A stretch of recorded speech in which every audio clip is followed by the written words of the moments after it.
Prabhas new movie మరో flop కాంబినేషన్లో రాబోతుంది.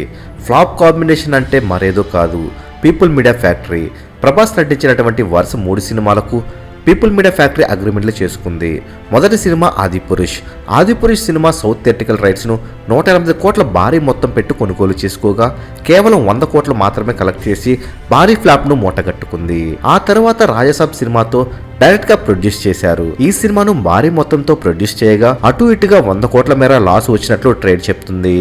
మరి ఇప్పుడు ప్రభాస్ స్పిరిట్ సినిమాతో 2027 మార్చి 5న రాబోతుండగా ఈ cinema AP Telangana theatrical rights ను కూడా పీపుల్ మీడియా ఫ్యాక్టరీనే అగ్రిమెంట్ చేసుకుంది. మరి ఈ సినిమాతోనే లాస్ అయిన మొత్తాన్ని రికవరీ చేసుకోవాలని చూస్తున్నారు. మరి పీపుల్ మీడియా ఫ్యాక్టరీ మొదటి 2 సినిమాల్లానే స్పిరిట్ లాస్ లో ఉంటుందా, లేక 2 సినిమాల్లో పోగొట్టుకున్న మనీని స్పిరిట్ తో రికవరీ చేస్తుందా? మీరేమనుకున్నారు కామెంట్ రూపంలో తెలియచేయండి.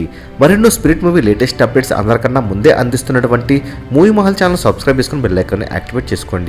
ఈ వీడియో మీకు నచ్చినట్లయితే లైక్, షేర్, కామెంట్ చేసి మూవీ మహల్ ఛానల్ సపోర్ట్ చేయండి.